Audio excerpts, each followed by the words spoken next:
Ok, c'est parfait, on va pouvoir passer sur cette scène. Bonjour à tous et bienvenue pour ce nouveau numéro de Radio Dojo. Radio Dojo, votre rendez-vous bimensuel un mercredi sur deux à 21h. Mesdames et messieurs, si vous vivez dans l'actuelle Occitanie... Je bafoue dès le début, c'est magnifique. Si vous vivez dans l'actuelle Occitanie et que vous êtes sensible à son patrimoine, ou du moins à son patrimoine ferroviaire, vous avez sans doute entendu parler du train jaune. Donc ce petit train qui circule sur la ligne entre Villefranche-de-Conflans et la Tour de Carole depuis 1910, c'est un petit bout de patrimoine ferroviaire qui est depuis plus de 50 ans menacé de fermeture par la SNCF. Pour en parler, notre invité de ce soir, qui est un bénévole qui milite depuis des années pour la défense de ce train, il a accepté de nous parler en détail de ce véhicule qui est surnommé également le Canari, mais aussi du contexte de sa planification de fermeture, si je puis dire, et surtout de ce qu'il y a de plus profond. En quoi ce cas précis est révélateur d'un problème qui affecte non seulement le train jaune, mais le ferroviaire national en général. Je vous demande d'accueillir, et on va pas se tromper, Axel Piric Tortes. Salut à toi. Buona tarda a tutti, buonasera a tutte et a tous, bonsoir à toutes et tous. Merci à toi, cher Taiki Sensei, au grand maître, de m'accueillir pour cette interview inédite Vision Live de Radio Dojo. Je ne vais pas crier comme un cabourdas, c'est-à-dire comme un fou, comme tu l'as fait juste pour le premier mot introductif. Mais c'est un réel plaisir qu'on prenne le temps commun d'être ensemble ce soir pour échanger sur les problématiques et découvrir mieux ce qu'est le train jaune de Sardaigne plus spécifiquement et le ferroviaire à la fois en Occitanie et en France. Introduction très pertinente et vive de ta part, donc merci. Maintenant, départ de notre sillon sur rail de l'interview. Et je suis ravi d'être à vos côtés, chers abonnés. Merci à tous et merci à toi encore également. Pas de soucis, pas de soucis. Bon, comme tu as vu, j'ai pris quand même quelques notes, j'ai fait quelques petites recherches avant de faire cette émission, comme d'habitude. Mais du coup, on va commencer par parler un petit peu de toi, parce que tu es aussi là pour ça. Quand on jette un coup d'œil sur ton site, qu'on mettra en description de la rediffusion sur YouTube, donc sauverletrainjaune.com, tout attaché, on apprend que tu es passionné sur le sujet grâce à ton grand paternel, qu'on embrasse s'il nous regarde. Est-ce que tu pourrais nous en dire plus? Sans forcément aller dans le privé, bien évidemment, tu m'as bien compris, mais est-ce que tu pourrais nous en dire plus? Non, il y a aucun problème. Je transmettrai la poutounéjade que tu lui fais et à l'occasion, je lui ferai voir la rediffusion, ne t'inquiète pas. Alors, juste, pardon, avant que je vais répondre bien sûr à la question, mais de là, moi, je t'entends, je ne te vois pas. Est-ce que c'est normal ou pas? C'est normal, c'est parce que ma caméra est prise en compte par OBS. Elle ne peut être prise en compte que par un seul logiciel, donc OBS. Et du coup, je le mets que sur OBS. Mais voilà, si tu veux voir ma tronche, il faut aller sur Twitch. Et couper le son, couper le retour du live, du coup. C'est le seul petit défaut. Il y a pas de souci, non, mais je pense que ça va aller, je m'adapte, il y a pas de problème. Alors, pour répondre à la question, oui, très rapidement et de manière factuelle, c'est donc oui, cet engouement, cette passion, cet attachement au train jaune en particulier, je le tiens de mon grand-père, donc de Michel Tortes, cheminot retraité. Donc je résume son parcours. En effet, si vous voulez en savoir plus, vous allez sur mon site web sauverletrainjaune.com, comme tu l'as rappelé tout à l'heure, qui n'est pas un nom anodin. Donc si besoin, je développerai, je justifierai par la suite au cours de l'émission. En fait, oui, c'est à lui que je dois tout ça, en toute objectivité, et pour être très précis, parce que, tout simplement, non content qu'il soit un cheminot retraité de la SNCF, il a aussi il a une belle carrière de l'ouvrier jusqu'au cadre. Voilà, parce que donc, pour faire court, il a commencé ouvrier à l'apprentissage aux ateliers SNCF de Béziers, et il a fini ingénieur cadre traction supérieure à Cerbère. Et durant sa carrière de cheminot, il a notamment passé 10 ans de son activité professionnelle sur la ligne de Sardaigne, donc à la fois au départ en tant que conducteur remplaçant sur le petit train jaune à partir de 1971, et il a été chef de l'annexe traction du dépôt SNCF de Villefranche-de-Conflans, berceau de notre Canari Sankéor, surnom de ce tortillard unique au monde et plus que centenaire. On en dira plus après, bien sûr.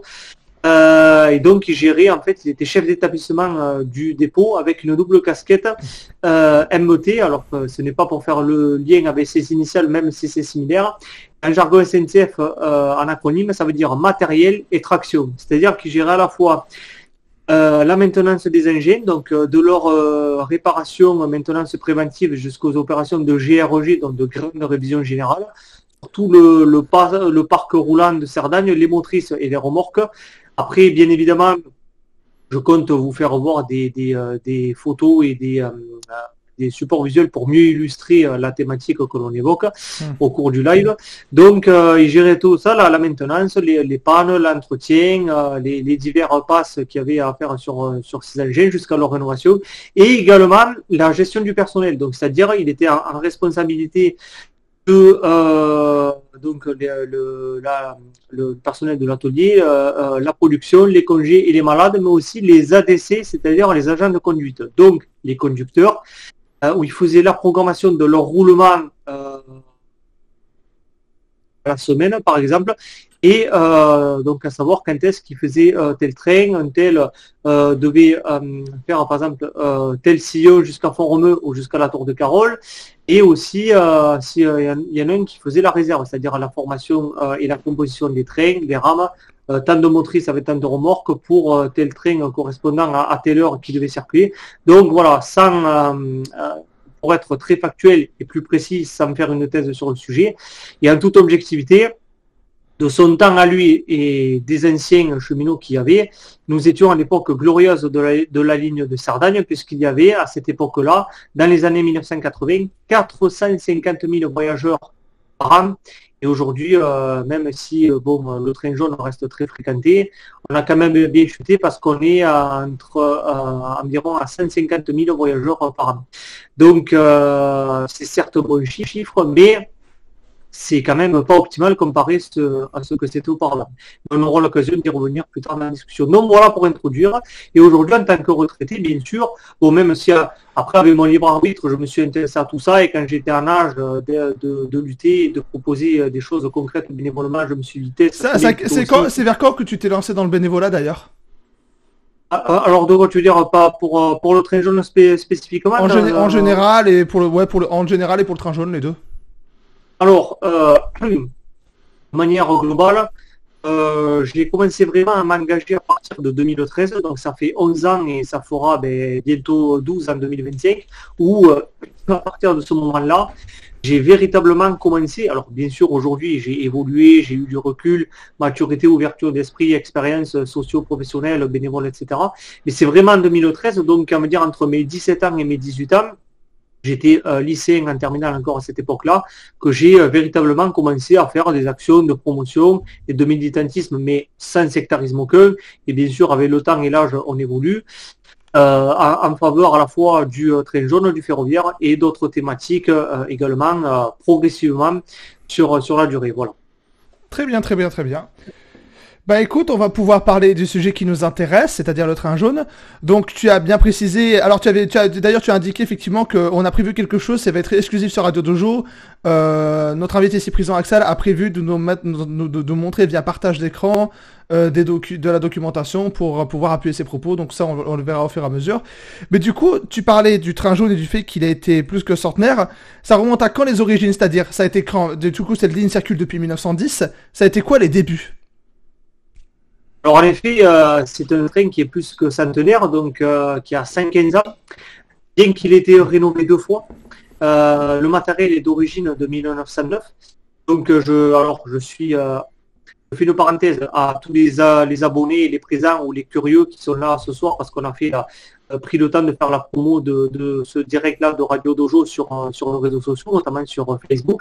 Donc il y a notamment ça, vous verrez donc sur mon site à la fois sur sauverletrainjaune.com et également sur ma chaîne YouTube pseudonyme le Titinou, et sur mes réseaux. Il y a un film qui a été fait en 2016 par mon grand-père et moi-même pour les États généraux du rail de l'intermodalité, qui était une grande concertation citoyenne lancée par la région Occitanie en lien avec la SNCF et les divers acteurs citoyens, les cheminots, les associations d'usagers, etc. Et nous, en 8 minutes, pour faire un court et simple, nous avions décidé de présenter l'aspect technique et historique, économique et technique du train jaune à travers la problématique de son matériel roulant, ses spécificités techniques, ses enjeux, sa maintenance, sa zone géographique, ses atouts touristiques, le fait que ça soit aussi un service public, parce que oui, il a la spécificité d'être officiellement un TER conventionné par la région Occitanie et la SNCF, avec un fort atout touristique en supplément. Et donc, ça vous permettra en 8 minutes de mieux comprendre aussi le sujet et un peu de manière synthétique et attractive le pourquoi du comment. D'ailleurs, tu m'avais dit, parce qu'on va pas se mentir, toi et moi on se connaît depuis nos années master, mais à l'époque où tu avais commencé à me parler, parce que tu étais déjà passionné par ce sujet-là à l'époque où je t'ai connu, j'ai cru comprendre que même le train est un train éco-responsable. Absolument. Et d'ailleurs, tu fais bien de le dire. Alors, je vais quand même, tout en répondant, parce que ça me semble essentiel, de faire voir déjà une photo du train jaune pour que nos présents ce soir voient mieux, se représentent visuellement ce que c'est. Donc, juste le temps que je la cherche. Et oui, en effet, éco-responsable, donc écologique, puisque depuis son origine,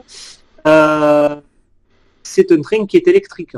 Alors, et justement, c'était un des premiers de son temps, donc aussi que le dernier, c'était révolutionnaire. C'était comme aujourd'hui, si on peut comparer vite fait, les nanotechnologies, par exemple, les puces électroniques miniatures qu'on peut injecter dans un organisme humain ou biologique, comme la 5G, comme par exemple la réalité augmentée ou les hologrammes, voilà, pour ne citer que ces brefs exemples d'évolution technologique, pour se dire qu'il y a 100 ans en arrière, c'était le modernisme le plus avancé qui puisse exister, parce que c'était un des premiers trains électriques de son temps. Et donc quand même très en avance, parce que à la base c'était que la traction vapeur essentiellement.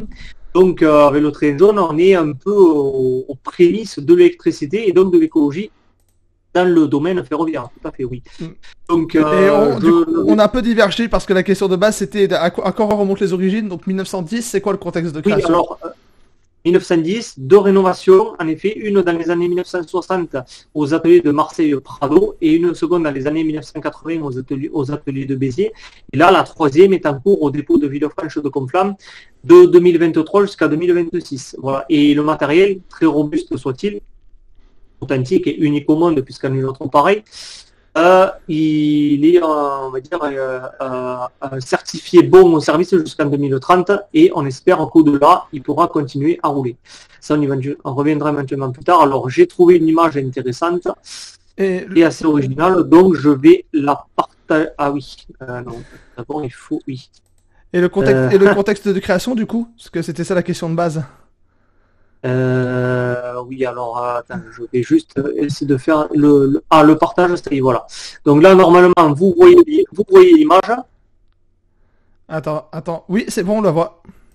Voilà, donc je laisse aller 1 ou 2 minutes pour que ça soit plus précis pour nos publics. Alors le contexte, en fait, c'était que tout d'abord, faut savoir qu'à la fin du 19e siècle, et pas forcément que dans le secteur, alors là on est dans les Pyrénées-Orientales en pays catalan, notamment sur les zones montagneuses du Conflans, de la Sardaigne et du Cap-Sir. Bon, à d'autres endroits certainement c'était pas que là. Sachant que c'était quasi exclusivement la diligence qui était utilisée à cette période. Donc il fallait quand même à l'époque 2 jours pour relier Perpignan jusqu'à Bourg-Madame. Donc c'était quasi interminable. Et donc on a dit, bon, ça c'est bien beau, mais il faut quand même aller plus vite, etc. Donc il y a eu 2 hommes fondateurs, Emmanuel Brousse, qui était un conseiller général du canton de Saint-Gouze, et Jules Lax, qui ont voulu développer les transports et la rapidité sur le territoire.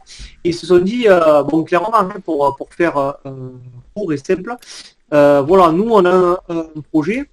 On va faire une ligne de chemin de fer électrique pour relier Perpignan jusqu'en Sardaigne, sachant que la ligne Perpignan-Villefranche de Conflans, qui malheureusement, notamment par l'influence médiatique, n'a pas bonne réputation, et on aura l'occasion, si nécessaire, de développer après sur le sujet. Donc ligne correspondante directe avec le train jaune. est abouti en 1895. Et après, ils se sont dit, bon, ben, c'est superbe, c'est une bonne arrivée, mais il faut quand même que nous, dans ce secteur, qu'on développe aussi le chemin de fer. Et de fait, on dit, bon, le chemin de fer doit être là, on va faire une ligne, et à l'époque, on pariait que sur la vapeur, parce que c'était le mode de transport du rail à cette époque. Et il faut quand même qu'on soit écologique, qu'on passe à l'environnement. Donc on dit on va faire une ligne de chemin de fer électrique. Ils sont allés le dire à l'État. Les gosses, ils ont été quand même botch, c'est-à-dire fous entre guillemets à l'époque. Bon voilà, nous notre projet, c'est de faire une ligne de chemin de fer électrique avec des retenues d'eau, de l'hydroélectricité, etc. Alors, autant vous dire que les hauts responsables de l'État, ils ont regardé, ils ont pris un peu pour des fadas. Ils ont dit bon, votre projet de faire un train qui désenclave le territoire, c'est bien, mais là, au niveau de l'énergie, c'est complètement insensé. En gros, bon, alors, je sais pas les dialogues exacts qui se sont dit, mais ils ont dû leur dire certainement, c'est de la science-fiction, c'est impossible, c'est réalisable, ça marchera pas. Voilà, tout le monde les prenait un peu pour des couanes, c'est-à-dire, voilà, à ce moment-là. Je me dis, mais c'est sur qui on est tombé. Parce qu'il faut savoir que et après, bon, si besoin que sur l'énergie je développe comment il est alimenté, je peux le dire, tu vas me dire. Mais le barrage hydroélectrique a été une solution pour que énergétiquement ce train soit alimenté à l'électricité. Voilà, donc je vais pas faire plus longue, mais si souhaitez que je développe sur cette particularité, je peux le faire. Alors, donc voilà pour sur les origines du train jaune et sur son existence. Axel, juste, il y a Ichito qui demande, c'est bien la fameuse ligne des Pyrénées au format métrique? Absolument, oui. Je vois qu'on a quelqu'un qui est curieux ou qui connaît un peu le sujet. En effet, c'est une ligne dans les Pyrénées-Orientales. Alors, parce que plusieurs côtés des Pyrénées, faut dire que là, c'est le côté les PO en abréviation, donc les Pyrénées catalanes.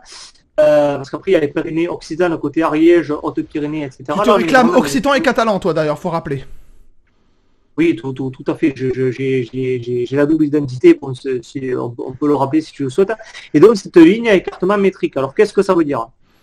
Ça signifie tout simplement que les rails font 1 mètre tout court d'écartement, contrairement au standard SNCF qui est de 1,435 m tout court. J'ai une petite cagade, ça veut dire que l'écartement est un peu plus long, écartement standard. Et comme on est sur là une ligne de montagne, une ligne aussi à voie unique, c'est-à-dire on croise uniquement dans les gares, et que les gabarits, les rayons de courbure de 80 mètres sont très serrés, une ligne à écartement standard n'était pas possible. Donc on a réduit un peu l'écartement. Et pour l'alimentation, alors j'aimerais développer sur ça si tu n'y vois pas d'inconvénient, parce que pour conclure sur cette partie-là. Oui, vas-y, j'ai dit vas-y. Super. Donc en fait, ce train jaune, il faut savoir, est alimenté électriquement non pas par des caténaires, c'est-à-dire les fils de contact électriques que la majorité des trains ont en dessus, avec un pantographe qui capte le courant pour alimenter la locomotive ou les automotrices en électricité. J'expliquerai ce terme un peu plus tard si besoin. Donc là, en fait, ce train jaune est alimenté par un troisième rail de contact sur le côté. Bien évidemment, il ne faut pas toucher parce que déjà, je dis ça, c'est pas pour faire peur, mais par sécurité. Il y a d'ailleurs sur mon site une rubrique qui parle du troisième rail, de ses spécificités techniques et de ses dangers pour nous en tant qu'être humain également. Donc, il est alimenté en 850 volts en courant continu. Et donc, la base, c'est le barrage hydroélectrique des Bouillouzes en Cap-Cyr, qui est la pièce maîtresse de l'alimentation du train jaune, qui ensuite, cette eau-là, part via des conduites forcées par des grands tuyaux, et tout au long de la ligne de Cerdagne, il y a eu des centrales hydroélectriques qui ont été construites donc au début des années 1900, qui ont été modernisées au début des années 1940, donc ils sont quasi d'origine et toujours en fonctionnement. C'est d'ailleurs dans la Société hydroélectrique du Midi, la CHEM, qui depuis a été reprise par Suez il y a quelques années. Et donc, dans ces centrales-là hydroélectriques, où l'eau arrive, il y a des turbines qui tournent. Et là, je fais simple, bon, on a étudié tout ça, je pense, en sciences, en physique ou en technologie, notamment quand nous étions plus jeunes, ou après, si on a curieux, on a causé sur ces sujets. C'est un alternateur qui, mécaniquement, transforme et crée un courant électrique. ensuite part par des lignes haute tension triphasées en 20 000 volts alternatifs, qui arrivent dans les sous-stations des gares de la ligne. Et il y en a une aussi dans le dépôt à Villefranche de Conflans. Là, le courant alternatif est transformé en continu, réduit sous tension de 850 volts, alimente le troisième rail, et ensuite les motrices ont des frotteurs, des petites plaquettes qui captent donc le courant électrique sur le rail de contact, REC en abréviation acronyme technique SNCF, et qui l'amène au moteur de traction. Voilà donc comment le train jaune fonctionne depuis son origine. Et en hiver, je précise que les remorques ont également des frotteurs pour l'alimentation du chauffage électrique à leur bord. Voilà pour conclure sur cette particularité technique de notre Canari 5 Or qui s'inspire aussi du métro parisien qui au début des années 1900 a été mis en service. Et on le sait pour désenclaver notamment les parties aériennes et souterraines de la capitale et qui aujourd'hui continue de se développer également sur notre belle capitale qui est Paris. Donc voilà, et malgré cette inspiration-là, il a quand même toute son authenticité en tant que matériel roulant typique. Voilà. De ce que tu me dis, même niveau technologie, c'est-à-dire que c'est une technologie qui a duré tout un centenaire et qui a à peine bougé d'un iota. Donc en fait, littéralement, ce que tu me décris, c'est quelque chose qui était avant-gardiste. Et là, du coup, la question qu'on peut se poser, c'est que du coup, en 68, dans ces eaux-là, la SNCF commence déjà à évoquer l'idée de se débarrasser de ce train. Pour quelle raison ? Alors, très bonne question. D'abord, je confirme que malgré les deux rénovations, le matériel n'a quasi pas changé. Je passe rapidement là-dessus. Malgré les appareillages un peu modifiés et l'aspect de la caisse, mais qui malgré tout est similaire à son état initial, la mécanique est la même. C'est-à-dire nous avons les mêmes moteurs de traction, les mêmes rhéostats. Alors les rhéostats, ce sont des résistances, parce que c'est à l'ancienne, qui sont utilisées pour augmenter progressivement l'intensité dans le moteur lorsque le conducteur passe l'écran de traction pour donc lancer le train ou le ralentir électriquement en freinage aérostatique et économiser le frein à air qui est utilisé lors des arrêts en gare. Parce que bon, ça, c'est des lignes à forte pente et rampe de 60 pour 1000 aussi pour ça. Et on utilise notamment le freinage aérostatique, donc électrique, en descente. Et donc aussi les mêmes compresseurs et les mêmes sifflets. Donc voilà, c'est vrai qu'il est un petit peu changé aspectuellement et au niveau de ses équipements. Malgré tout, il reste en grande partie d'origine puisqu'il a le même chant, il chante comme en 1909, c'est dire dans la robustesse de la mécanique et son authenticité en l'autre pareil, parce que le train jaune, il faut le voir, mais il faut aussi l'entendre, sans le vanter, sans le mettre sur un piédestal en toute objectivité, c'est quelque chose de vraiment unique au monde, c'est un train typique, c'est aussi pour ça qu'on est attaché et que je suis de celles et ceux qui participent à sa défense et à sa préservation et son développement. Et donc oui, en 1968, année des grandes luttes, des grandes grèves où ça a failli être la révolution, hein, bien sûr. C'était vraiment une période complexe et un peu chaotique parce que la France était à l'arrêt. Pas comme durant la pandémie il y a 4 ans, c'était différent, c'était un contexte sociopolitique. Et mon grand-père a d'ailleurs participé à ces luttes-là en tant que cheminot et syndicaliste aussi. Ça bardait, c'était vraiment le rembal, c'était pas très soft, même si ça s'est bien terminé. Et pourquoi il voulait le supprimer? Alors, il faut savoir que, ferroviairement parlant, le train jaune était menacé, mais pas que. Il y avait aussi d'autres axes, au total 17 lignes ferroviaires qui étaient menacées. Alors, j'ai pas toutes les lignes en tête, voilà, mais il y avait ce qu'on appelle une liste mauve.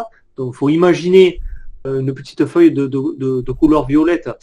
Il y avait des lignes dites non rentables, malgré leur utilité, et celle de Cerdagne, donc, sur laquelle notre train jaune roule entre Villefranche de Conflans et la Tour de Carol, sur 63 km de parcours, pour rappel, eh bien, elle en faisait partie. La raison, c'était parce que ça n'était pas rentable, tout simplement. Voilà. Alors que,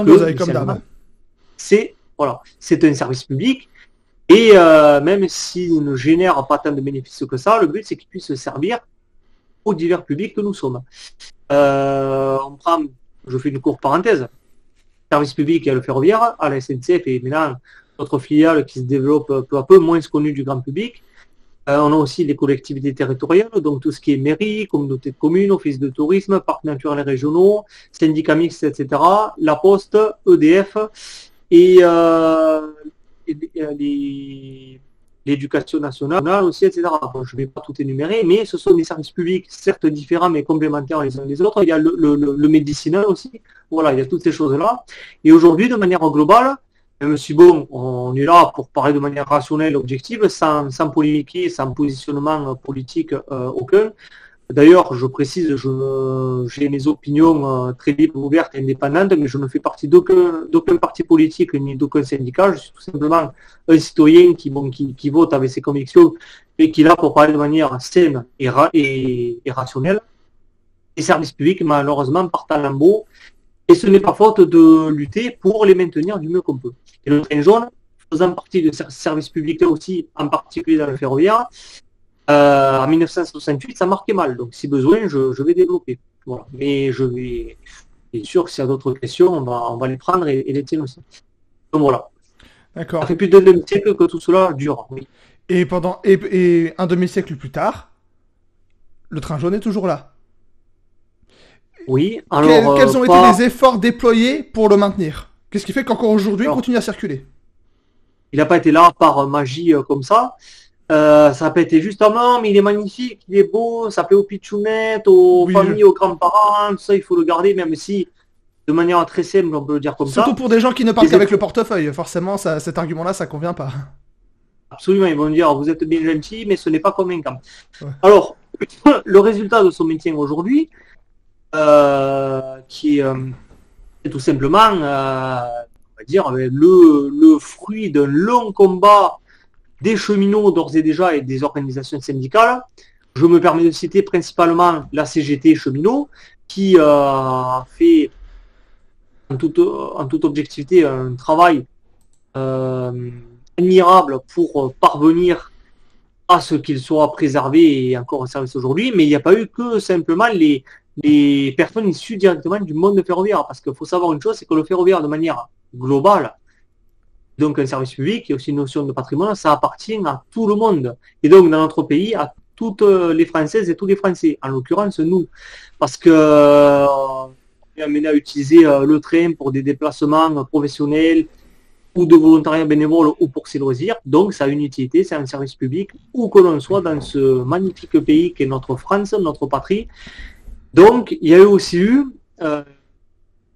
dans ce combat-là du ferroviaire, il faudra aussi qu'on parle de ces sujets de manière plus générale, mais du train jaune en particulier, les élus locaux, donc les maires, les conseillers, les citoyens de la population, des jeunes et des anciens qui se sont mobilisés, qui ont fait des manifestations, des grèves, des pétitions, qui ont revendiqué, qui sont allés voir la direction SNCF, et aussi qui ont fait de leur mieux pour lutter, rassembler, revendiquer, pour que tout cela puisse être préservé. Donc ça a duré une bonne trentaine d'années. Je me permets de faire voir d'ailleurs ici à l'écran, un peu poussiéreux, donc je m'excuse de secondes. Alors j'aurais pu le faire de manière numérique, mais vu que je l'ai là, je reprends d'ailleurs, voilà. Dans ce livre-là, qui s'appelle Le train jaune, les enrages du rail, en fait, pour faire recours, alors, je le fais voir ici, G, qui est objectivement un très bon ouvrage. Alors, je me permets de faire voir, on voit en plus le train jaune avec un cheminot qui déneige sur un aiguillage avant la gare de Mont-Louis, d'ailleurs, qui était le premier tronçon inauguré en 1910, avec l'automotrice. Alors, automotrice, en fait, je fais une courte parenthèse. C'est un engin moteur qui a à la fois des appareillages, une cabine de conduite et qui transporte des voyageurs, contrairement à une locomotive où il y a uniquement l'appareillage technique et la cabine du conducteur et qui a derrière des voitures voyageurs où les usagers sont. Voilà. Donc en fait, le train jaune a à la fois son conducteur, son contrôleur et ses voyageurs, même s'il a des remorques, les automotrices transportent ces voyageurs. Donc c'est la Z111 que l'on voit ici, donc la machine au triple 1. Voilà, défaut de triple A, c'est les triple 1 ici, petite anecdote. Et donc, cette ouvrage sortie en 2004, je fais voir la 4e de couverture avec une magnifique photo à l'intérieur du dépôt de Villefranche, avec le matériel ancien et le nouveau moderne, donc les automotrices Z150 à côté de deux automotrices électriques Z100. Il témoigne clairement des grandes luttes qui ont été menées. Alors, c'est un ouvrage quand même politique, je dois le dire. Moi, je l'ai lu avec du recul en ayant mon libre arbitre sur le sujet, bien que ça témoigne de l'époque où tous les cheminots, les syndicats, la population, toutes les entités concernées de près ou de loin, parce qu'il faut savoir que c'était aussi en fait un combat national. Du local, c'est parti jusqu'à la capitale. C'est aussi pour ça que, indépendamment de ces luttes et de ce contexte sociopolitique, ce petit train jaune est un patrimoine à la fois local, départemental, régional, national et également universel, puisqu'il est connu aux quatre coins du monde entier. Et voilà, il y a aussi des touristes qui viennent le fréquenter de tout horizon. Donc, moi, je le recommande par curiosité. Après, je ne vais pas moi forcer le positionnement, chacun pensera ce qu'il veut. Mais ça peut être un ouvrage intéressant à lire avec des photos aussi très factuelles. Alors, je vais essayer de faire voir rapidement. On mettra les liens le lien du livre en description. Voilà, oui, tu pourras le faire. Vous avez une image marquante qui fait voir ces luttes qui ont été menées. Donc là, le temps que je cherche. Donc oui, c'est un ouvrage intéressant qui forge la curiosité, la réflexion. Au passage sur le chat, je vois qu'il y a des pertes de paquets sur le réseau. Est-ce que vous captez quand même bien l'émission? J'ai vérifié sur Twitch pour voir. Excuse-moi, il y a eu un petit problème technique pendant ton explication, donc j'essaie de voir si tout va bien. Normalement, c'est bon.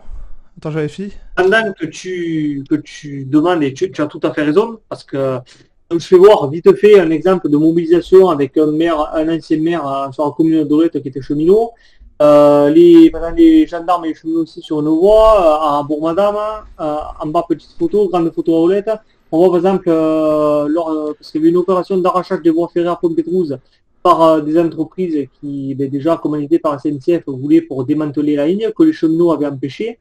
Voilà, bon là on voit quelqu'un de un peu plus ou moins c'est perdu. Alors bon là il y a les légendes de photos, mais bon c'est un peu petit donc je ne vais pas le faire voir ici. Je vais essayer d'en trouver une autre rapidement. Niveau son ça fonctionne, c'est bon? Bah attends, mais j'ai pas eu de retour là. Sayo, tu me confirmes que tout va bien?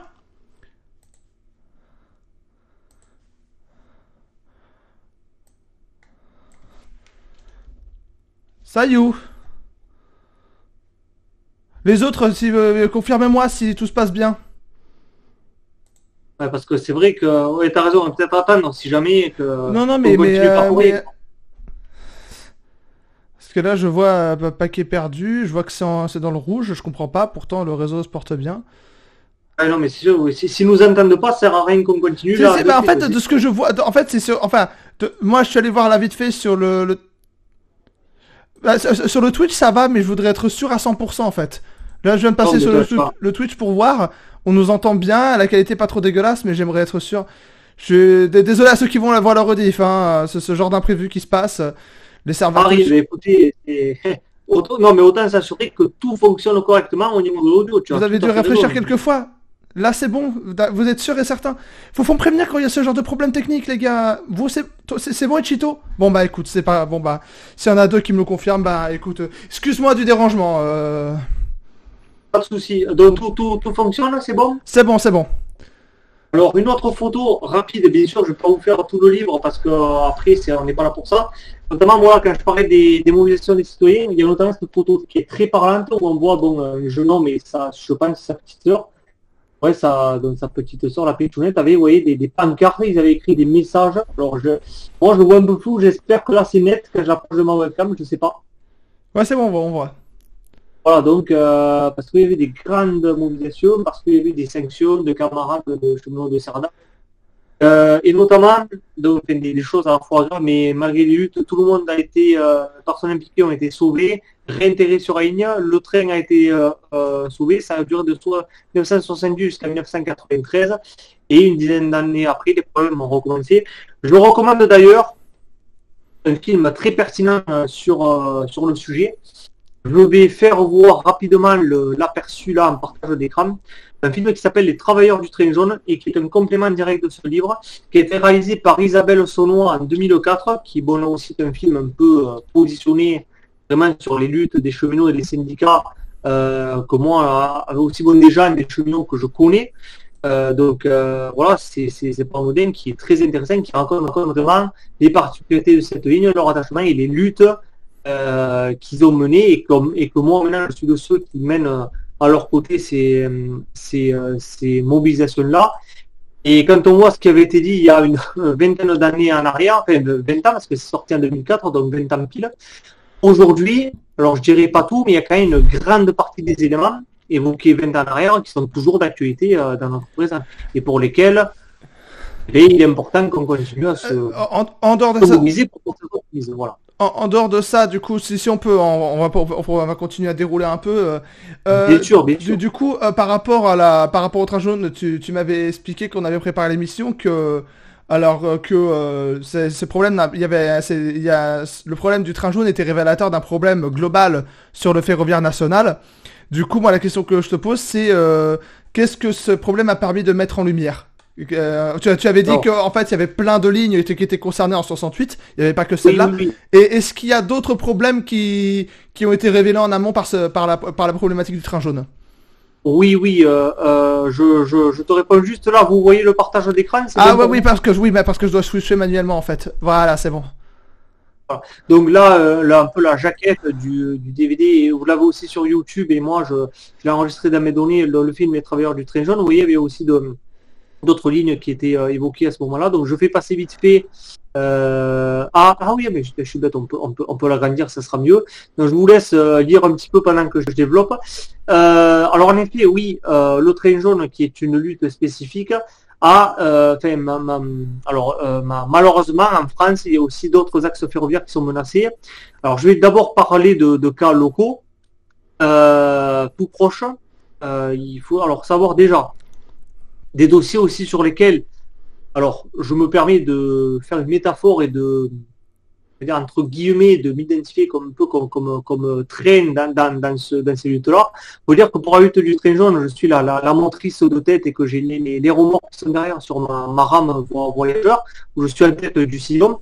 Autant sur les autres thématiques aussi, je suis actif, mais je suis plus une voiture voyageur qui aide la locomotive à avancer. C'est-à-dire, autrement dit, les autres sont en tête de train et moi je suis derrière, mais on est malgré tout complémentaires. Donc, en réponse à la question, d'abord la ligne Perpignan-Villefranche de Conflans, tout proche de celle de Cerdagne, puisqu'en correspondance directe avec celle du train jaune, comme c'était rappelé tout à l'heure, c'est une ligne un peu qui est maudite, parce que, alors déjà, pour faire rapide sur le sujet, d'abord qu'en décembre 2017, le 14 précisément, et je t'en avais parlé d'ailleurs parce que nous on se connaissait à la fac, et parmi les sujets divers qu'on parlait, on avait évoqué ce sujet, et c'était même arrivé un jour où nous étions en cours juste avant les vacances de Noël, donc le jeudi 14 décembre 2017, il y a eu le terrible accident de Millas, donc qui a fait un buzz médiatique terrible, et d'ailleurs il y a encore le procès là qui est en cours par rapport à ça, où en fait la conductrice d'un bus qui transportait des collégiens est entrée en collision avec le TER qui descendait de Villefranche à Perpignan, et donc qui malheureusement a fait plusieurs morts, a coupé le bus en deux. Bon, bien sûr, l'enquête a démontré que la conductrice du bus était en tort parce que les barrières étaient fermées, et en fait qu'elle avait franchi la voie en s'engageant et qu'elle avait vu un message sur son téléphone. Bon bref, on n'est pas là pour refaire le procès. Il y a eu quand même 3 ans de fermeture de cette ligne, ce qui était du jamais vu en France. C'était vraiment hallucinant. Donc voilà, alors je vous laisse encore un peu la lecture pour le synopsis du film Les Travailleurs du Train Jaune. Ah, du coup, je vais re-switcher sur la cam parce que, en fait, le truc, c'est qu'il y a aussi un autre problème, c'est que le stream, en fait, ça consomme de la bande passante et ça fait laguer ça fait laguer ta connexion. D'accord.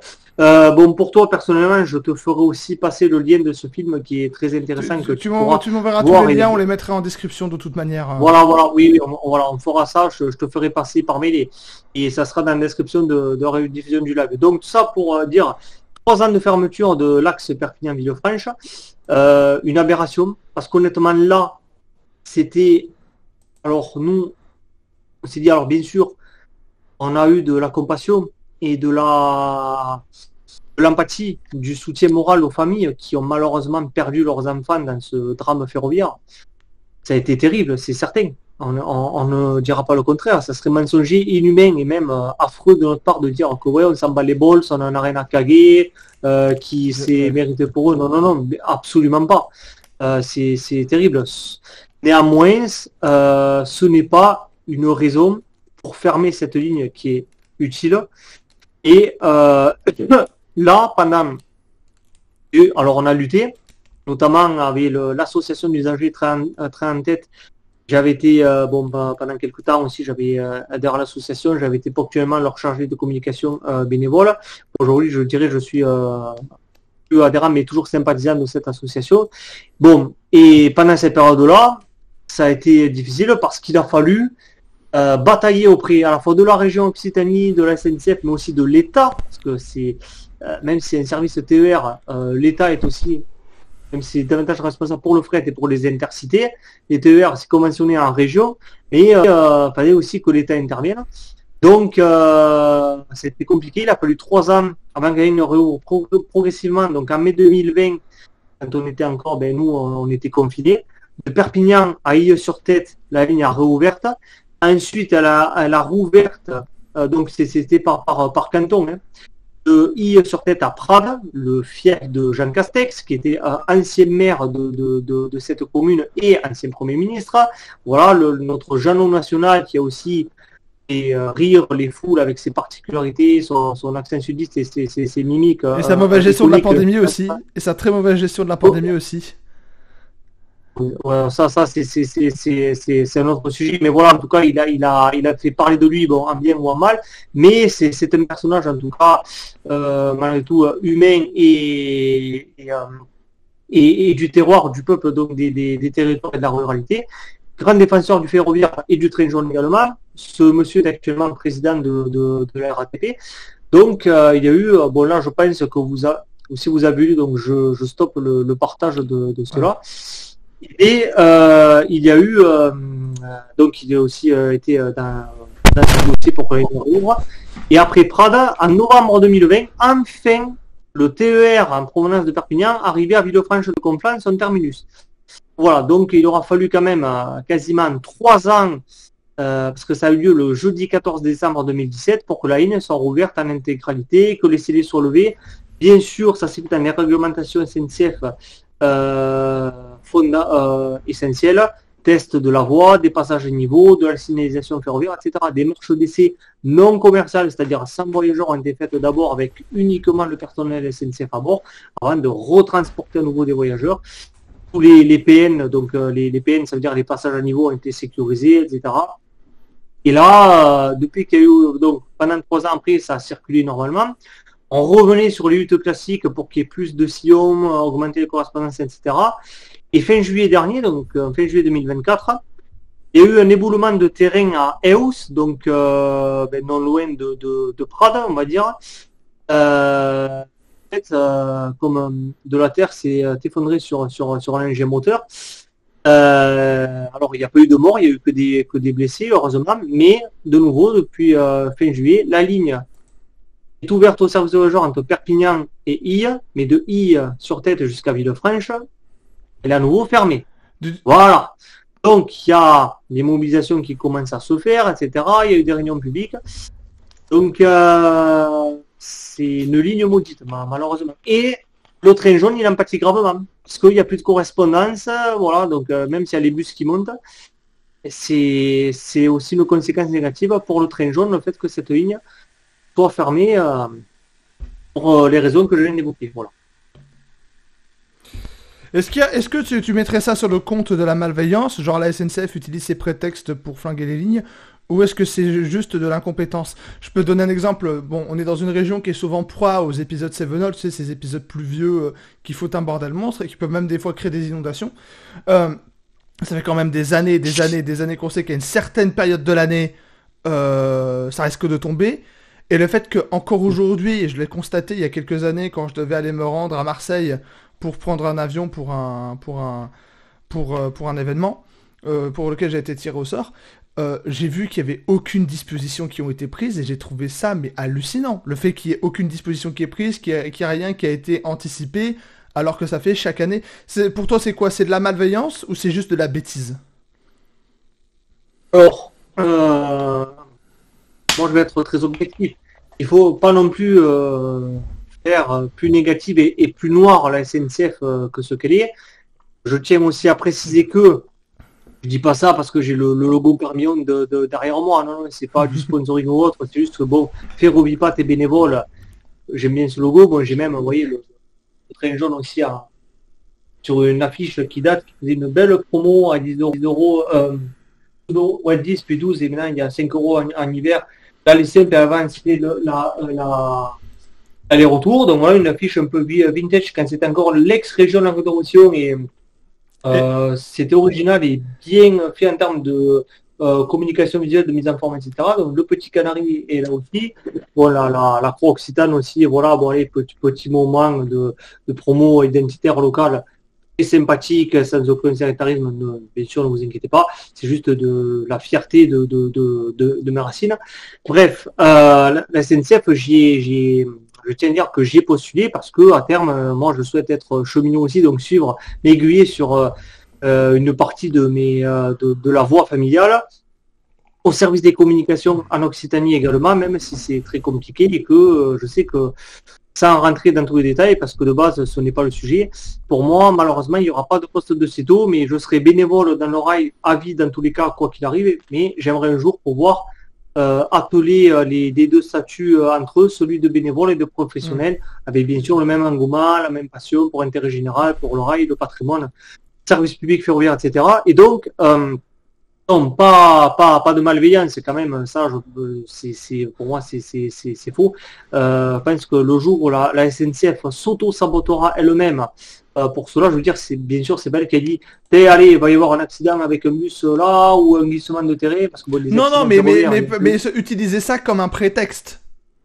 Alors oui, là oui. C'est comme par exemple, il y a un truc qu'on dit souvent, par exemple, les Twin Towers. Oui, c'est pas Bush qui avait prévu ça, mais ça lui a servi de prétexte pour aller foutre le bordel au Moyen-Orient, tu vois, le servir de prétexte. Oui, alors effectivement, là, c'est un sujet qui est beaucoup plus délicat, même si l'intérieur, on voit que bon, dans le contexte actuel sociopolitique, les choses ne sont malheureusement pas très saines, et on souhaite que tout cela s'optimise pour tout le monde dès que possible. Dans le cas spécifique du ferroviaire, c'est bien évidemment des excuses. Et parfois, malheureusement, il n'y a pas que la SNCF qui est responsable de ces, on va dire, de ces méchancetés pour supprimer le rail, les cheminots, les trains, les services publics, enfin, que tout nuise au rail et donc en général. C'est voilà, pour dire oui, il y a eu ça, c'est pas sécurisé, donc il faut supprimer, ou alors on va fermer tant de temps pour après malheureusement parfois fermer définitivement, et là c'est d'autant plus dramatique. Aussi les régions qui sont complices. Et je le dis en connaissance de cause, alors je dis pas que forcément chez nous en région Occitanie, je ne dis pas qu'en région Occitanie c'est forcément le cas. On a une région qui est, on va dire, assez pro-ferroviaire, bien que il faut quand même toujours se méfier avec les politiciens, parce que pour côtoyer les instances de notre région Occitanie. Carole Delga, tu penses qu'elle est droite dans ses pompes ou sur ces questions-là ou pas? Alors, Madame Carole Delga, la présidente de région, qui en soi est humainement une très bonne personne, là, j'arrive quand même à dissocier, c'est important. L'humain et le politique, c'est deux choses différentes. Comme, par exemple, moi, un coup le professionnel de la communication, le bénévole du rail, du train jaune, du don du sang et d'autres choses, et Axel dans sa vie personnelle, c'est des choses différentes. Après, politiquement parlant, il y a des... Pardon. La poussière de tout à l'heure, sûrement, ces petits aléas du direct. Il y a des bonnes annonces qui sont faites, des bons investissements, certes, des fois des clips de promotionnels qui sont captivants et ou même des images aussi ou des affiches qui sont bien produites et organisées et diffusées. Cependant, en termes d'actes, on voit que c'est pas toujours raccord avec ce qu'il dit, que ce soit par c'est sans casser, sans insulter, sans maudire, sans mépriser. Moi, c'est un constant en tant que citoyen. Je peux me tromper. Je dis, moi aussi, j'ai mes qualités, j'ai mes défauts. Dégueule n'est parfait dans ce monde de cabourg. Mais disent ça, et après on voit que des années après, ou des mois, c'est le contraire de ce qui est annoncé. Donc ça peut poser question. Que ce soit Carole Léga ou Jean-Luc Gibelin, vice-président de la région Occitanie au transport et mobilité, je côtoie assez régulièrement, même si nos échanges sont parfois un peu, on va dire, virulent et qu'on se pesque un peu par-ci par-là parce qu'on a chacun notre caractère. Malgré tout, on s'entend bien, on a une bonne entente, une estime et un respect mutuel, lui et moi, malgré certains désaccords et parfois qu'on peut s'enfader un peu, c'est-à-dire être nerveux sur certains points. C'est pas pour autant qu'on se déteste, bien au contraire. Et voilà, donc je vois quand même que dans ce qu'ils disent et ce qu'ils font, c'est différent. Néanmoins, je parlais des régions en général. Par exemple, la plupart notamment en région PACA. Je prends l'exemple de, alors avant c'était Christian Estrosi, le président de la région PACA. Maintenant, je vérifie vite fait le nom du nouveau président pour ne pas dire de cagade, c'est-à-dire. Estrosi, c'est pas plutôt le maire de Nice? Alors oui, mais il me semble qu'avant il a été président de la région PACA aussi. Je vais vérifier. Je vais fact-checker en direct. Attends. Je peux, mais on vérifie nous aussi. Alors, ouais, maire de. Il était président délégué. Président délégué. De la région PACA, d'accord. Il est président délégué, ouais. Et, président délégué. Et c'est Renaud Muselier qui est président. Oui, absolument, oui, j'ai revérifié. C'est Renaud Muselier, l'actuel président de PACA. Bon, alors on va dire, allez, voilà. En tout cas, monsieur Estrosi, actuel maire de Nice, et bien sûr, alors, je dis aux abonnés, aux nouveaux curieux qui nous ont rejoints, entendez-nous bien, surtout moi, on n'est pas du tout là pour à la fois ni idolâtrer, ni escagasser, c'est-à-dire percer de manière extrême les politiciens. On dit juste des faits, positifs ou négatifs, de manière la plus objective possible. Faut dire que voilà, que ça soit clair, il n'y a aucune méchanceté, etc. Monsieur Estrosi, en fait, était pour la concurrence et privatisation du service public. C'est-à-dire que en région PACA, actuellement, et dans d'autres aussi, mais en particulier c'est celle-là qui a fait parler d'elle ces dernières années. Tu peux d'ailleurs voir des articles de presse, notamment sur le sujet, et peut-être qu'il y a eu des reportages télévisés. Là, j'avoue, je suis moins sûr, mais en tout cas des articles de presse. Oh oui, je te confirme qu'il y en a eu pour en avoir lu et même relayer certains sur les réseaux sociaux. J'ai aussi signé des pétitions parce qu'ils voulaient, ils ont commencé à supprimer les contrôleurs à bord des trains en région PACA pour raisons économiques, c'est bien connu. Et en disant, voilà, le conducteur va pouvoir tout gérer, la sécurité, la surveillance, parce que non seulement lors des arrêts, il doit vérifier les écrans, parce que maintenant les engins moteurs sont informatisés, les personnes sont montées et descendues du train, gérer la fermeture automatique des portes, en attendant cependant que le contrôleur lui donne le ST, c'est-à-dire le service terminé, s'assure qu'il soit à bord pour ne pas l'oublier sur le quai, pendant que lui il gère le contrôle des billets, la gestion des montées et des descentes, le contrôleur bien sûr, la sécurisation, qu'il n'y ait pas d'individus malveillants ou dangereux, etc.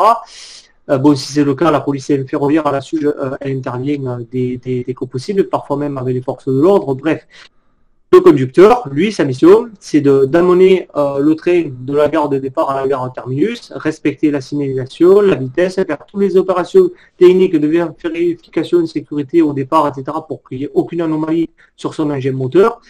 Et le conducteur et le contrôleur sont complémentaires. Ça veut dire qu'ils ne font pas le travail de l'un et de l'autre, ils ont chacun leur rôle respectif. Ils se complètent, bien sûr, ils sont un attelage sur la rame humaine, pour le formuler ainsi, voilà. Donc ils en ont supprimé quelques-uns sur certains axes ferroviaires de la région PACA, et la concurrence a commencé à arriver, et d'ailleurs, alors je vérifie quand même, parce que pour l'année exacte, quand est-ce que c'est prévu, peut-être que ça a été déjà fait. Voilà, ben voilà. Je vais me permettre de faire un partage d'écran parce qu'on est en plein dedans avec ce que je suis en train de dire, notamment le thème abordé. Donc 30 secondes, bien sûr.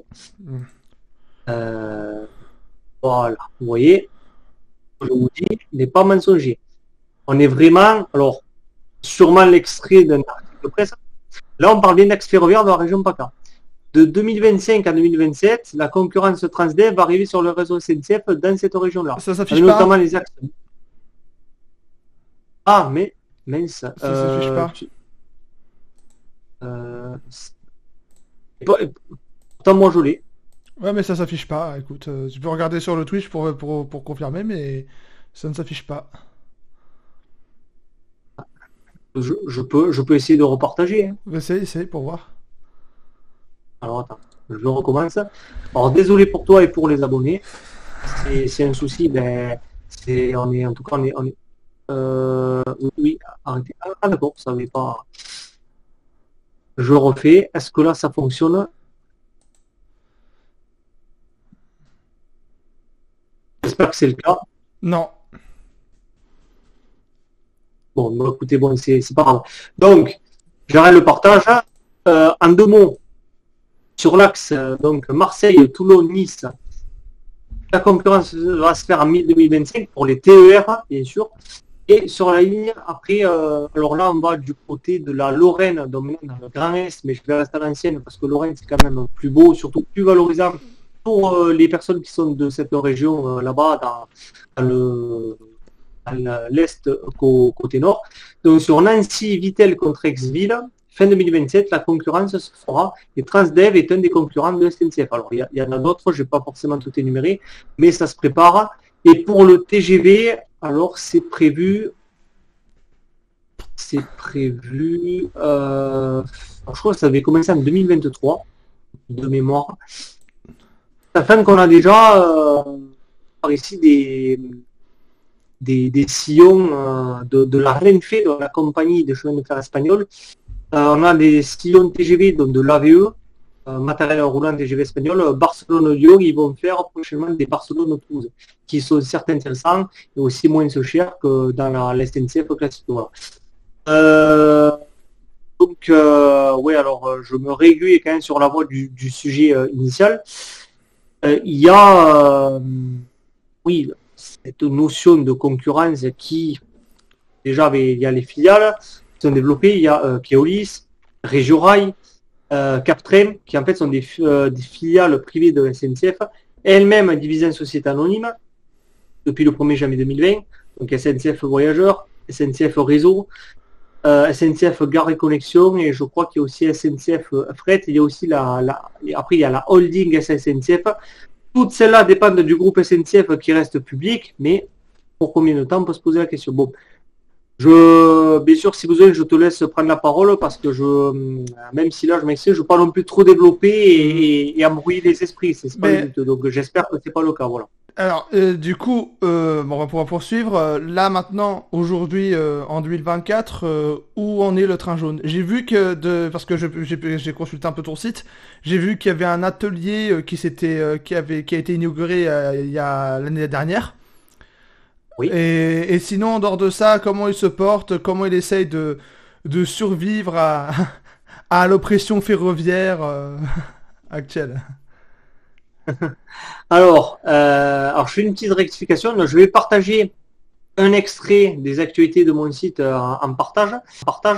J'espère que là, juste que ça va s'afficher. Je vous laisse me confirmer de suite. Est-ce que ça fonctionne? En fait, j'ai l'impression que ton réseau veut pas. Hein. Il veut pas. Ah, celui-là, il peut, bizarrement. Bon, ok. Ah, voilà. Bon, là, vous voyez voir un visuel que j'ai créé de moi-même, notamment par rapport au troisième rail, etc. Il y a un petit diaporama qui défile, donc vous voyez, voilà, sur sauverletrainjaune.com. On mettra le lien en description. Vite fait, pour reprendre ce que tu disais, alors, bon, si vous le souhaitez, vous avez le temps, vous checkerez les actualités en détail, donc là, je passe un peu vite, notamment sur ce que tu disais, voilà, ça, le nouvel atelier peinture pelliculage du train jaune inauguré. Donc, j'ai mis à la fois, sur mon site, il y a des éléments de moi-même et d'autres de supports médias divers que bien sûr je suis autorisé à communiquer, je le précise, tout est fait légalement avec les droits d'auteur respectés, etc. Ne vous inquiétez pas. On a d'ailleurs étudié ça en droit de la communication, mon cher Taiki, n'est-ce pas, quand nous étions étudiants. Donc on a toutes les compétences adéquates pour citer ce qui doit l'être. Alors, en fait, cet atelier, il a été terminé en mars 2023, mais il a été inauguré cet été, je rectifie, le lundi 15 juillet 2024. Mais ce n'est pas grave, je ne t'en veux pas pour ça. Et quand même, merci d'être passé sur mon site tout à l'heure. J'étais persuadé d'avoir vu 2023, tu vois. Ouais, alors en fait, il a été fait, tu vois, c'est là, entre 2022 et 2023, parce que moi, j'ai même des photos, je l'ai vu en construction, etc. Donc, oui, bon, là, il y a un petit article. Alors, je vais passer assez vite. Vous irez retourner voir si ça vous intéresse et si vous avez le temps. Voilà, alors une photo quand même. Petite photo, c'est plus sympa et plus factuel. Bon, voilà, bon, ils l'ont appelé atelier train jaune. En fait, c'est l'atelier peinture pelliculage. Alors, bon, par rapport à ça, qu'est-ce que tu veux qu'est-ce que, oui, comment il se porte, l'oppression, etc. Qu'est-ce que tu veux que je développe concrètement par rapport à ça? Où il en est aujourd'hui, tout simplement. Où il en est aujourd'hui de manière succincte, enfin de manière brève, où il en est aujourd'hui, est-ce qu'il tient le coup, ou est-ce qu'il commence à se souffler, ou voilà, bref.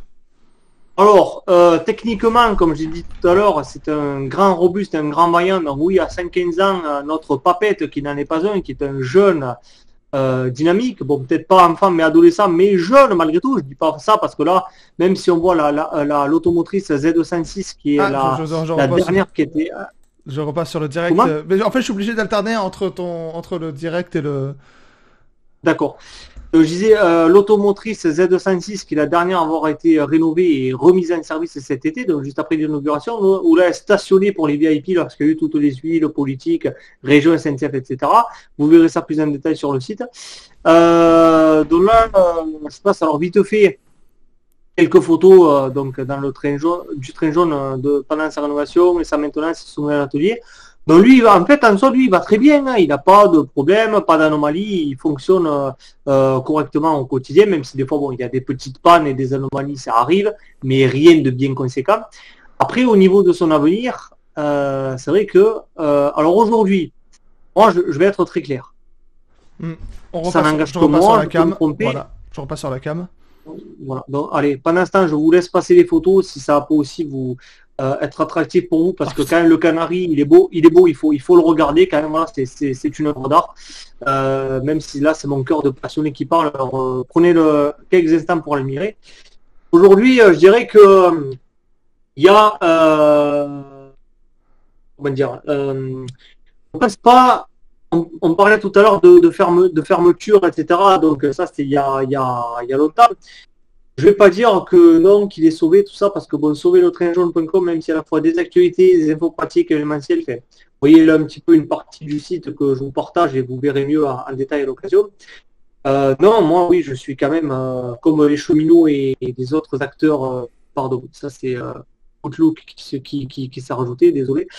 J'ai tanké parce que ça nous faisait caguer. Donc, il est, comment dire, il y a toujours des craintes pour son futur, c'est certain. Et moi, même, je suis inquiet, comme les cheminots et les personnes mobilisées sur le dossier. Pas de fermeture, je pense pas, mais un changement statutaire, tout simplement. Je m'explique. Officiellement, on le voit là, il y a les logos, alors l'IO, Ligne intermodale d'Occitanie, c'est le service régional des transports de la région. Il est conventionné par la SNCF entre la région et la SNCF.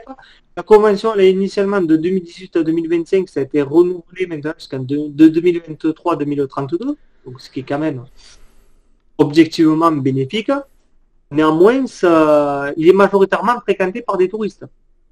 Donc, moi, je pense sincèrement, comme même beaucoup de cheminots qui travaillent de syndicalistes, parce que même si parfois la réalité elle fait mal, il ne faut pas être utopique, il faut savoir l'accepter et faire avec et l'affronter pour la faire changer du mieux possible dans notre posture humble, saine, avec le plus d'efficience et de positivité sereine qu'on peut amener dans ce contexte-là.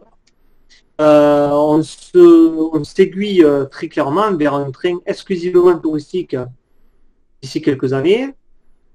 On voit clairement que les correspondances ne sont pas optimisées, que les horaires restent toujours les mêmes, qu'il n'y a aucun changement. Alors, je me permets de descendre un peu les actualités. En fait, je suis revenu sur la cam parce que ça fait laguer ça fait laguer la connexion en fait. C'est pour ça que je reste pas trop longtemps. Oui, mais bon, après, t'en fais pas, je pense qu'après, si les abonnés le voient, c'est ça. Bon, après, ils peuvent nous le dire en commentaire. Voilà.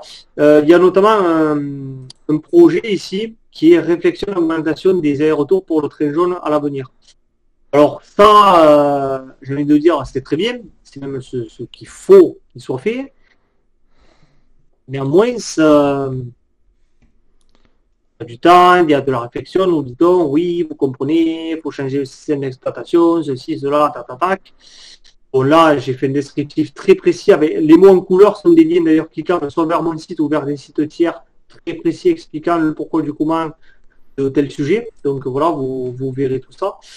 Et pour faire simple, moi j'ai pris le temps, ça a été du travail quand même de création visuelle, de créer une plaquette visuelle pour imaginer ce que pourraient être à l'avenir les futures circulations commerciales, donc avec des voyageurs, et aussi sans voyageurs, donc les TTX, les trains de travaux et les chasses-neige dans quelques années pour le train jaune. Alors tout ça, des que projections, ça ne veut pas dire que, même si on aimerait que demain ça puisse exister, là c'est une projection, une simulation visuelle, on va dire.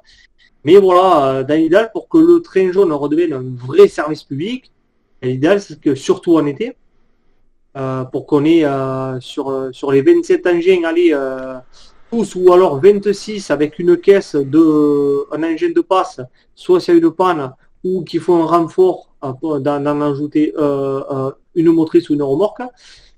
Voilà, on a que avant il y avait 16 circulations en été, maintenant on n'est plus qu'à 10 depuis l'été 2013. Seulement 2 allers-retours sur la ligne complète de Villefranche à la Tour de Carole, donc c'est problématique. Voilà, il y a notamment aussi la vidéo ici d'Urban Traveler sur YouTube qui est très pertinente, qu'il avait faite en 2021, qui est un jeune YouTuber qui s'intéresse aussi au transport urbain, ruraux, au ferroviaire. Il avait fait une vidéo captivante sur le sujet du train jaune aussi en 2021, que je vous invite à voir, que j'ai mis là en lien aussi dans les actus sur mon site. Bon, bien sûr, après, j'ai dit tout à l'heure, si vous voulez plus d'infos, le film sur ma chaîne YouTube et aussi sur mes réseaux des étations Euro du Rail, où on présente le train jaune et la ligne de Sardaigne, et par mon grand-père et moi-même en 2016. Voilà, donc qui est aussi là en actu sur mon site. Donc, pour revenir vite fait ici, pour l'instant, il n'est ouvert que de nom. Quand il y a des travaux, par exemple, et que la ligne est ouverte entre... Voilà, ça a été le cas là pour les travaux d'automne. La ligne a rouvert le 31 octobre dernier. Mais parfois, on va dire une année sur deux, la ligne est ouverte de Font-Romeu à la Tour de Carole, ce qui est certes bien, mais il n'y a que 2 circulations. Je veux dire, si on veut vraiment un service public, ce n'est pas crédible. Sachant que le premier train de la Tour de Carole part à 10h35 et le dernier retour est à 16h45. Si on veut vraiment que ce train jaune soit un service public quotidien, c'est-à-dire qu'il fonctionne même si c'est le cas, il roule du 1er janvier au 31 décembre, mais on voit bien que les horaires, ils sont faits plutôt pour les touristes. Je ne dis pas, attention, heureusement qu'ils sont là, c'est même ça qui le sauve un peu, clairement. Hein, et heureusement qu'ils viennent le voir, le fréquenter et le découvrir, c'est super.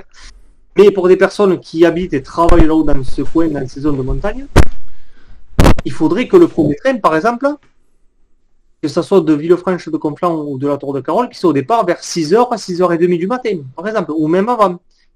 Il y a des années de ça, en 2007-2008, le lundi matin, il y avait un train jaune qui partait de la Tour de Carole à 5h27 et qui permettait aux étudiants et aux lycéens de descendre au lycée à Prades ou à Perpignan, à la fac, pour aller étudier. Là, oui, là, c'était un service public efficace. Aujourd'hui, malheureusement, on est très loin de ça. Alors, je peux même faire voir si besoin bon, je vais arrêter le partage. Ouais, parce que en fait, j'ai l'impression que ta connexion ne supporte pas la cam et le partage en même temps. Parce qu'en fait, ça m'indique, c'est le cercle jaune qui dit qu'il y a des problèmes de réseau de ton côté. D'accord. Donc voilà.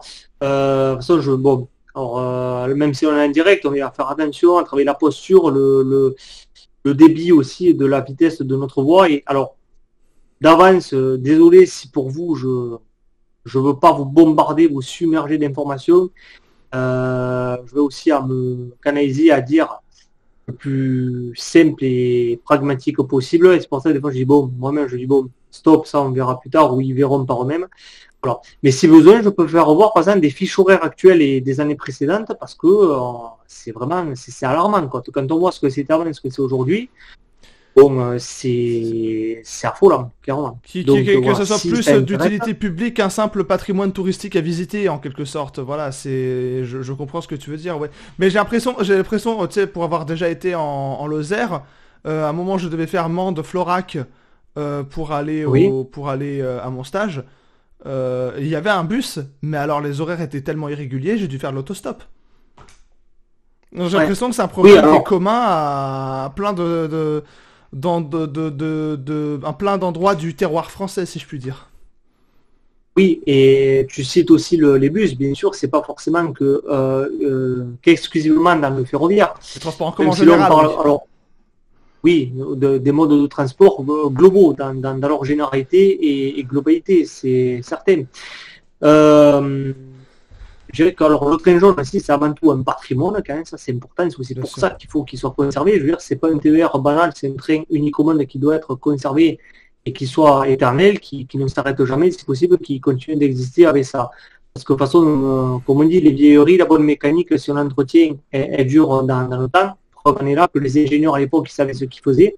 Et c'est un beau cadeau qu'ils nous ont fait que nous, les citoyens, les cheminots, on doit continuer de perpétrer pour la suite, comme il y a d'autres choses formidables dans notre région et en France et même dans le monde à conserver, à faire reconnaître et à faire perdurer éternellement ou le plus longtemps possible. Et oui, aujourd'hui, au niveau des transports en France, de manière générale, il y a un sérieux problème pour les mobilités. Surtout que les messages un peu subliminaux, politiques, qu'on nous dit, prenez le train, c'est moins cher, c'est écologique. Alors, ce qui est vrai, c'est qu'en plus, en termes d'écologie, c'est le moyen de transport le moins polluant. Il y a des études qui l'ont démontré précisément par cela. Il y avait eu même la COP 21 en 2015 qui en parlait. C'est le plus sûr, le plus aussi en termes de sécurité, le plus rapide.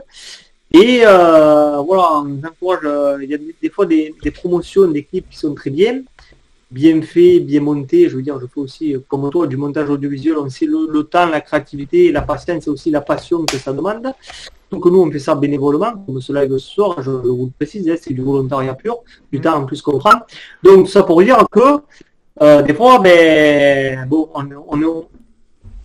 bon, je suis toujours dans la communication, bon, toi un peu moins maintenant, mais on sait très bien que on peut dire du vrai comme du faux. Et des fois, dans ce qui est dit, certains clips, certaines promos, certaines affiches, ben, tu te dis c'est un peu mensonger et c'est dommage. J'avais jamais dit Parce public, qu'aujourd'hui, j'avais jamais dit publiquement, j'avais fait des études dans la com, donc voilà, tu viens de me balancer. ah,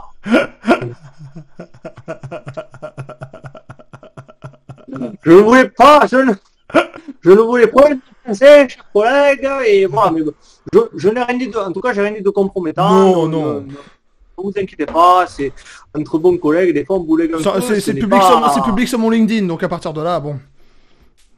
c'est pas faux, c'est pas faux. Nous n'avons pas déraillé, le sillon restait bien roulant sur sa voie, pas de manie, pas de mort, c'est parfait, nous poursuivons le train du lag. Bon. Mais Voilà. du coup, pour enchaîner, la question que je Oui. voudrais te poser, c'est quoi la suite? Le combat continue, bien évidemment, comme tu m'as dit, parce que sa sécurité n'est pas définitive. Il y a encore la préservation n'est pas complète. Son avenir est encore incertain. C'est quoi la suite des combats? C'est quoi la suite du combat? C'est quoi les prochaines Alors, actions? Peut-être appeler l'UNESCO leur demandant, les gars, vous voulez pas nous aider? alors, justement, par rapport à ça, faut savoir déjà que, alors, je bois un petit coup de 2 secondes, je réponds. Pas de souci, pas de souci. Depuis tout à l'heure, je fais que boire du Coca Zéro, donc. Ah, mais moi, c'est de la salvetat, ce n'est pas pour faire de la promo. Dans Mais les un deux cas, bon c'est zéro produit local calorie, donc. Ah, voilà. Un bon produit local du terroir que j'ai, la salvetat, perché Suidaki et Todd Bapla, je suis d'ici, tout va bien. Donc voilà, c'est un peu l'espantate et la boulegade. Vous buvez ça, tant mieux, vous buvez autre chose aussi, chacun libre, bref, voilà. C'était l'instant promo qui ne sert à rien, mais elle est appréciable, donc je le réponds. Et toi, bon, toi, t'as parlé du Coca Zéro, donc je sais pas s'ils l'ont vu, parce que moi, en fait, celui-là, je me vois, mais je ne vois pas, c'est folklore comme lag, mais ça n'en demeure pas moins pro, pour autant, bien au contraire, on est professionnel, rigoureux, pardon. et authentique et spontané. Donc la suite, je réponds au questionnement. Alors déjà, certains engins sont classés monuments historiques, ce qui est une très bonne chose. C'est très bien, c'est vrai. Néanmoins, pardon. J'ai dit c'est très Allô bien. Ah, ok, parce que comme j'avais parlé en même temps, oui, effectivement, c'est une bonne chose. Et on aimerait idéalement que tout le parc soit classé pour ne pas être sujet à la démolition. Déjà, alors parce que là, malheureusement, la radiation d'engins du service, ça peut arriver, mais bon, ce qui n'est pas souhaitable. Mais s'il y a ça et qu'ils ne sont pas démolis, ben, ça sera moindre mal. Et l'UNESCO, voir que le train jaune, depuis 2002, est candidat au classement du patrimoine mondial de l'UNESCO. Malheureusement, ça n'est pas possible. Pourquoi? Alors, je l'ai dit à ma place. Pourquoi? Excellente question. Je vais faire très court. Savoir que la voie, il faut parler de la voie de l'infrastructure. Bon, mieux vaut tard que jamais, j'aurais peut-être dû en parler plus tôt, mais depuis 2013, quand la voie est progressivement rénovée, ça c'était essentiel. Donc, que ce soit les rails de roulement, le troisième rail, les supports isolants, les traverses, le ballast, on a ajouté du granit. Les murs de soutènement ont été aussi améliorés dans leur sécurisation. Les parois rocheuses, également dans les tunnels, il y a eu des sécurisations qui ont été faites par les cheminots parce que c'est une ligne certes centenaire en bon état, mais qu'il faut entretenir régulièrement, surtout que c'est une ligne TER qui fonctionne toute l'année. Et donc, même si son matériel est folklorique et fait rêver toutes les générations que c'est un tortillard, c'est avant tout un TER, même si, comme je disais tout à l'heure, plus de noms que d'utilisation quotidienne, parce qu'il y a plus de touristes que d'usagers locaux qui l'empruntent. Donc cette voie, il faut la rénover. C'est fait depuis 11 ans, c'est une très bonne chose. Cependant, comme elle n'est pas refaite à l'identique, c'est-à-dire que on avait avant des coupons de 12 mètres avec des joints où on entendait là plus le fameux voilà, en plus qu'il y a un claquement des roues très particulier sur le train jaune associé au bruit des moteurs de traction. On va dire que c'est ultra mélodieux, c'est magnifique, c'est une vraie symphonie, c'est un orchestre pur sur rail. Aujourd'hui, on entend, alors, un peu mon parce que je suis un peu un puriste, on entend moins les roues qui claquent parce qu'il y a eu des éclisses plus fines, soudées, droites et en joint alterné qui ont été mises, ce qui a certes un bienfait pour les roues parce qu'elles s'usent moins, notamment quand il y a la maintenance à l'atelier, que les roues sont contrôlées sous fosse par les cheminots du dépôt, il y a moins d'usure. Donc ça c'est bien fait, mais après c'est vrai qu'à l'oreille il y a quelque chose qui manque un peu quand même. Bon, on va en faire avec, mais même si on l'entend quand même toujours. Donc les cheminots aussi de la voie, de la brigade de voie, notamment de Montlouis et de Prades, qui œuvrent rigoureusement et continuellement, parce que c'est toute l'année, c'est pas que quand il y a les travaux et les fermetures qui sont faites pendant un mois ou parfois moins.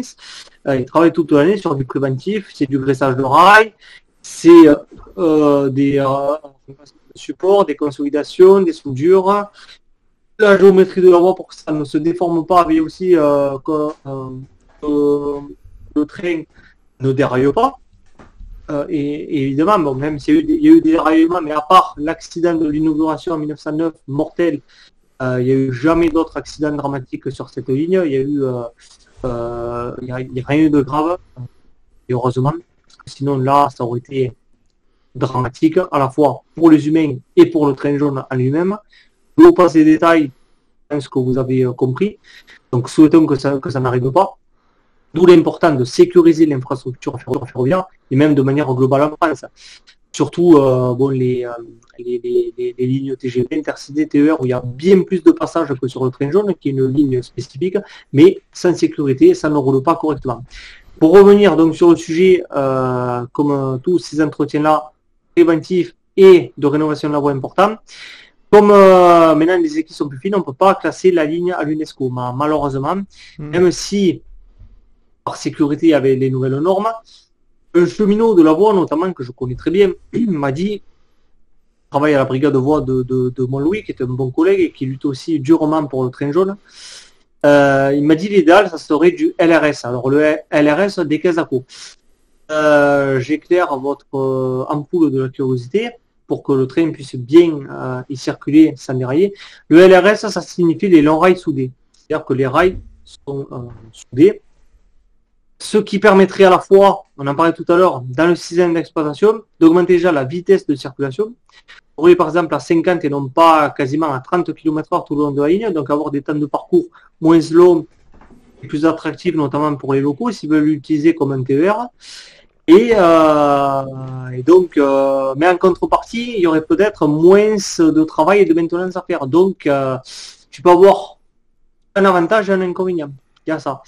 Puis, mais quand même, depuis 11 ans, et moi je vois, je me documente les travaux, il y a ça, il y a les consolidations, il y a les rénovations, ça soude, tous les supports sont refaits, la géométrie elle est contrôlée, donc c'est de la bonne rénovation, mais elle dit oui, je dis ça se fait bien, mais pas correctement.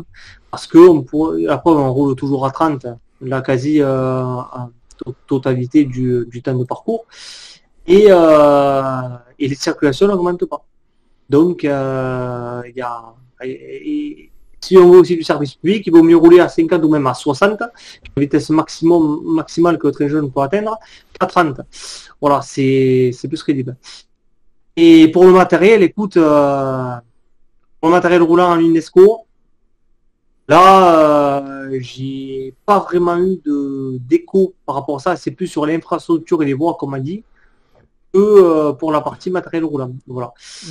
On aimerait bien que ça soit classé UNESCO, mais malheureusement aussi d'après des experts sur le classement de ces dossiers-là, des juridictions et conditions historiques, etc., ça ne semble pas faisable. T'as fait une Rougeron et t'as fait un énorme développement pour une question qui était surtout un peu formulée sous forme de blague à la base. La véritable question que je t'ai posée, c'est quoi la suite? Attends, de quoi sous forme de La blague, blague, vous appelez l'UNESCO pour leur demander de l'aide et du coup tu as répondu sérieusement à la question. Mais la vraie question c'est quoi la suite? C'est quoi la suite? Alors je dirais simplement, là je vais être beaucoup plus synthétique, c'est qu'au-delà de 2030, donc dans 6 ans, même plutôt je dirais 5 parce qu'on est bientôt en 2025 et dans 2 mois, moi je m'inquiète surtout pour l'avenir du matériel historique. Donc les automotrices Z100, les ZR, donc remorque 20 000 Nord, Midi et barque découverte. D'ailleurs, wagon à succès du train jaune, notamment en été sans toit. Ça peut être vu en photo tout à l'heure sur le site. Si besoin, je referai voir. Voilà. Après, au départ, on nous avait dit, bon, après 2020, on ne sait pas ce qui se passera. Donc là, maintenant, il y a eu tous les audits. La rénovation a été lancée de 2023-2026. Elle est importante. Même si, bon, ça devait initialement se faire entre les ateliers de Béziers et de Villefranche de Conflans. Le dépôt de Béziers est toujours actif, mais la partie train jaune a fermé fin 2017 et délocalisé totalement début 2018 sur Villefranche, pour des raisons économiques, là aussi. Même si, bon, là où ils ont récupéré le savoir-faire des agents matériels de Béziers, et bien sûr, ils travaillent bien, ils font du mieux qu'ils peuvent. Néanmoins, ce n'est pas comme ça que ça devait se passer initialement. Et je dis pas qu'il y a forcément un risque technique, parce que bon, ils ont les compétences savoir-faire, ils ont augmenté les effectifs des agents à la production, au dépôt. Cependant,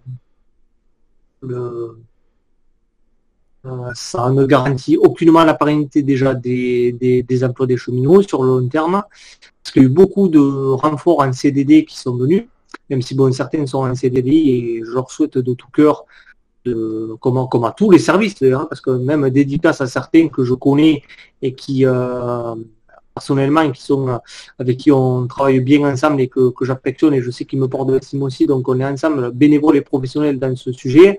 On est en traction, on est atelier, on boulegue, on espante, donc force à vous et que vous restiez le plus longtemps possible sur cette ligne de Cerdagne emblématique et typique. Voilà, après 2030, le train jaune historique, je ne sais pas, parce que même s'il faut qu'il reste, on nous annonce du matériel neuf en complément. On a eu déjà 2 automotrices Z250 arrivant en 2003-2004 qui ont été un fiasco total. Pas adaptées, plus cher en entretien, trop large, trop lourde, pas attractive pour les voyageurs. plus, plus, de retombées économiques. Donc voilà, c'est un matériel d'origine qui est pour celui qui est de 1909 ultra robuste, après 2030 quit. Donc j'ai envie de te dire, ben, nous à notre petite échelle, on fait ce qu'on peut, on reste mobilisé, mais pour l'instant, on a à la fois, enfin, là dans le présent, il y a la rénovation, ceci, cela.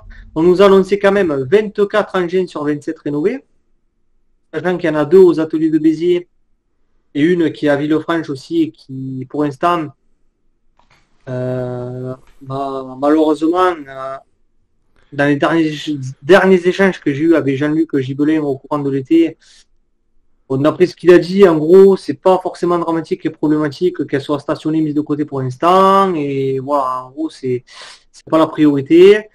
Bon, elles seront rénovées plus tard en temps voulu. Bon, moi, je sais que là, bon, en direct, qu'on est enregistré, regardé. Je pars du principe que, enfin, en tout cas pour l'instant, faut se dire qu'elles vont pas être rénovées de sitôt, quoi, malheureusement. Voilà, bon, je ne vais pas faire plus long. J'ai dit que je ferai court.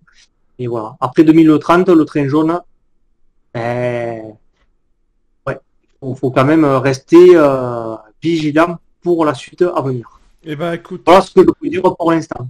écoute, on vous souhaite le meilleur possible pour 2030, en espérant que du coup vous arriverez à sauver ce petit morceau de patrimoine.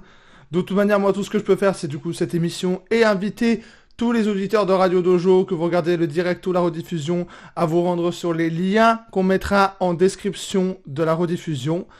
Et à apporter tout votre soutien aux cheminots qui travaillent d'arrache-pied pour sauver ce petit morceau de patrimoine. Et si vous venez d'une autre région de l'Hexagone et que vous voulez contribuer au patrimoine régional ferroviaire de votre terroir, je suis sûr que vous trouverez d'autres renseignements. Enfin bref, si ça vous a sensibilisé, n'hésitez pas. Je pense que sur ces mots, on peut conclure cet entretien. Est-ce que tu as un dernier mot pour la fin, Axel ? Oui, alors bon, déjà, merci à toi avant tout, hein, vraiment, même si ça faisait un moment, plus d'un an, hein, je le dis, qu'on devait faire ce Radio Dojo. Et vu qu'on a tous les deux des agendas de ministres monumentaux au quotidien, on n'y arrivait pas et on a... Pardon ? Quand même, pour moi, quand même pas, mais oui, c'était surtout toi, effectivement. T'étais beaucoup pris. En tout cas, voilà, nous sommes, quand je le dis, tous les deux très occupés au quotidien. On a enfin trouvé le timing adéquat pour le faire. Ça joint l'utile à l'agréable. J'ai beaucoup charré pendant ce live, et même si je suis habitué à en faire d'autres, et notamment sur Facebook, sur Instagram, et pourquoi pas prochainement sur ma chaîne YouTube. Je fais une petite parenthèse, même si ça fait un bon moment qu'il n'y a pas eu de contenu posté, je prévois de revenir en force fin 2024 ou début 2025 avec des contenus qui vont vous espanter, vous faire bouléguer sans vous escagasser ni dérailler, sur le train jaune et sur le ferroviaire également. Voilà, et merci aux abonnés aussi d'être là et peut-être aux curieux qui nous ont rejoints. Alors, il y a aussi beaucoup de boulégades et de gestuels. Bon, dans le sud, on est comme ça, on parle avec les mains aussi. Et moi, j'ai un franc parler particulier. J'ai traduit aussi entre-temps, j'espère que vous avez compris. Et si vous êtes dans d'autres régions, et bien moi aussi, je suis curieux de connaître les langues régionales, les expressions des autres, parce que c'est ça aussi qui fait la beauté des terroirs et de la France, la culture, l'identité, les langues régionales, et dans notre cas de ce soir, le patrimoine ferroviaire qu'on a évoqué, le cas en particulier du train jaune.